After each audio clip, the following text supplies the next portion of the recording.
great to have you all here for today's election watch party. Và chúng tôi rất vui được đón tất cả các bạn ở đây tham dự cái buổi bầu cử của Hoa Kỳ.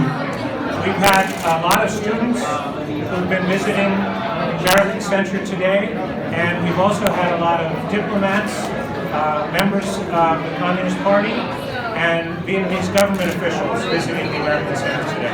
Và tới thăm gần trung tâm ngày hôm nay của nhân dân cuộc bầu cử này, chúng ta không chỉ có rất là nhiều sinh viên mà còn có các nhà ngoại giao, các vị đại diện các cơ quan đảng và chính quyền và chính phủ của Việt Nam ở đây. We're still in the middle of a process where results are coming in, so I am not announcing who's the next president of the United States. That will be done by others. Và hiện nay thì cuộc bầu cử đang diễn ra, do vậy nên và các kết quả bầu cử từ từng nơi đang dần dần được gửi về. Vì vậy nên tôi sẽ không công bố kết quả bầu cử gì trong lúc này, mà cái việc công bố kết quả bầu cử sẽ được tiến hành bởi những người khác sau khi bầu cử kết thúc.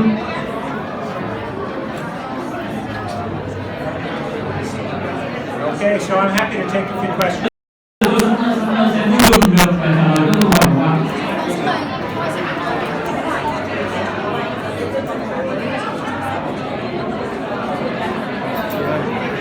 In the next few hours, we will have a new U.S. president.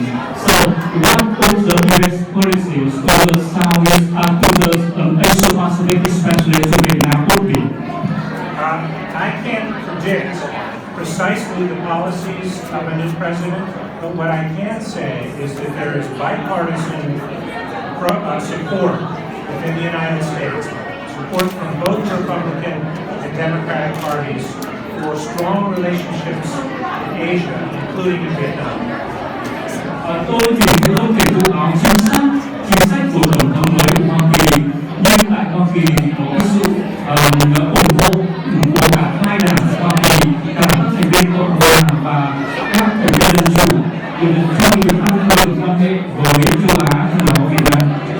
America's future is tied up with the future of Asia, and that won't change on the basis of who becomes president today. Tương lai của Hoa Kỳ sẽ gắn chặt với tương lai của châu Á, và đó sẽ là điều không thay đổi dù ai sẽ là tổng thống mới của Hoa Kỳ.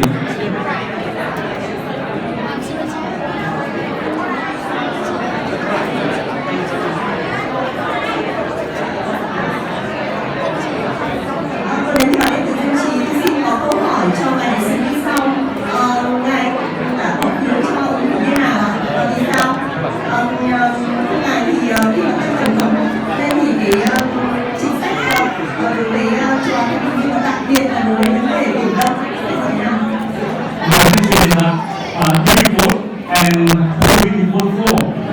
And in your opinion, with the new U.S. president, what would the U.S. policies would be to the Asia-Pacific, especially to the DC? Yes, I voted, but as ambassador to the United States, I'm subject to something called the Hatch Act, which means I am not partisan as ambassador. So I voted as an American citizen, but I'm not in a position to announce my vote because of laws that govern the behavior of ambassadors.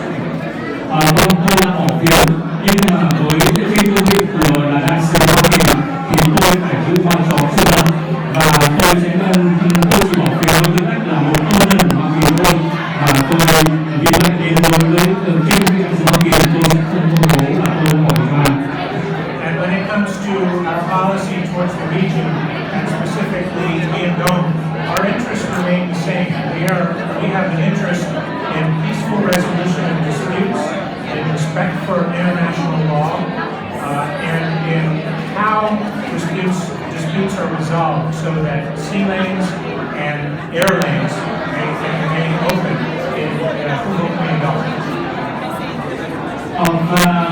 Và với theo tôi thì trong chính quyền mới Hoa Kỳ, chính sách của Hoa Kỳ tại khu vực này sẽ không thay đổi, vẫn như trước hiện nay, đó là chúng tôi ủng hộ việc giải quyết một cách hòa bình các tranh chấp trên cơ sở tôn trọng luật pháp quốc tế và đảm bảo rằng là các tuyến hàng hải và hàng không trong khu vực đều cởi mở sau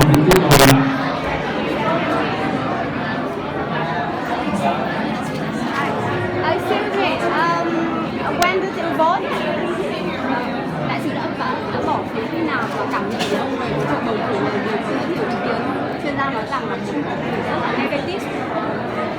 We are in report, and what is your impression of this election? Because many people think that this election is very negative.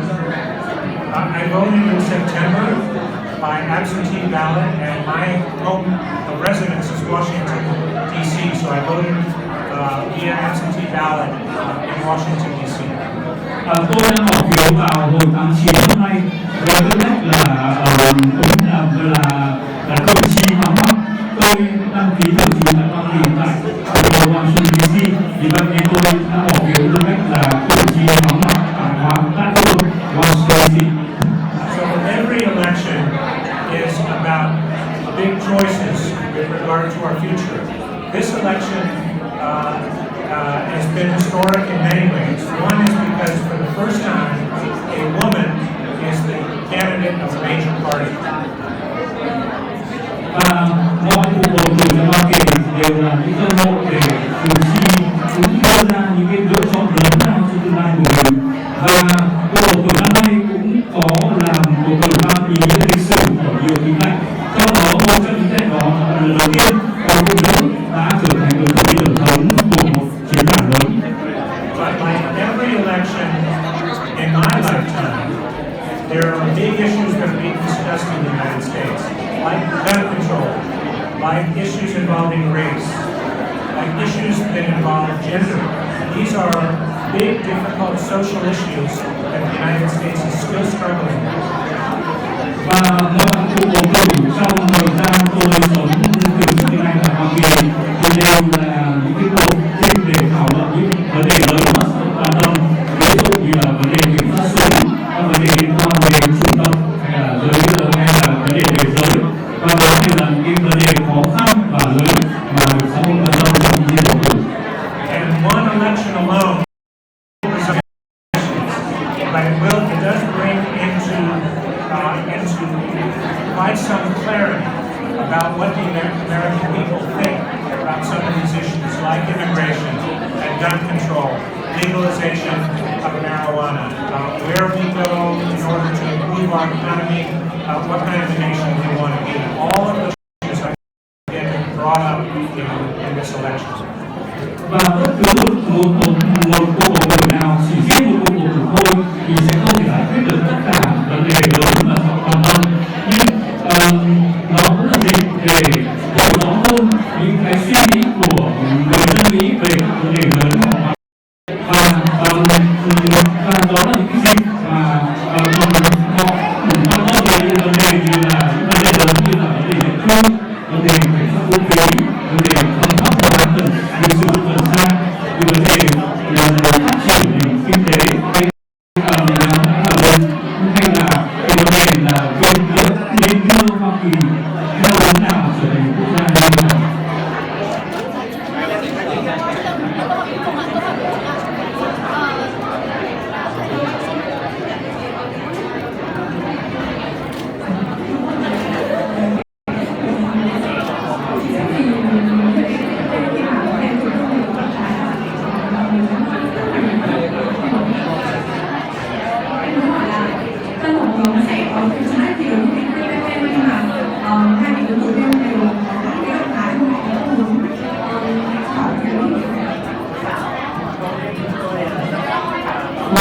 The U.S. president would have his own in the context that those opinions are not in favor of this agreement.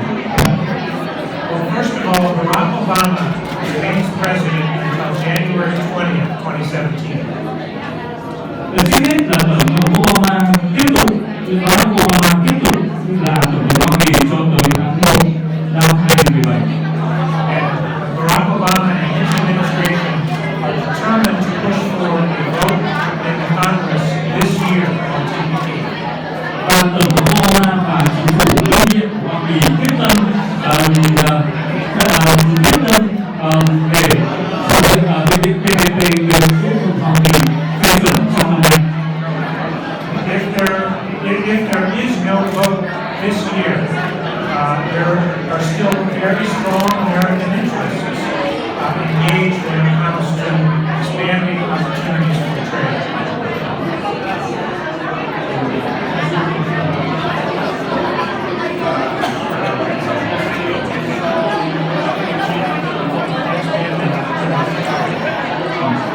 withdrawn from APA. So the APA survey has found out that over suffering stress due to the election. Are you under them? And as how things is right now, are you feeling nervous? Well, I didn't sleep very well last night. đêm qua tôi không ngủ ngon lắm. I think there's a lot at stake in this election. Yes, I'm eager to know who will be the next president. Tôi biết rằng là có nhiều khả năng người tốt trong cái kỳ bầu cử này. Rất háo hức với cách là cái tổng thống tiếp theo của chúng ta. It's been a long election. It seemed like it's gone on for quite a long time. But that is how we are the issues. That is how we figure out our way forward in this nation. Và cái quá trình bầu cử Hoa Kỳ diễn ra khá là dài.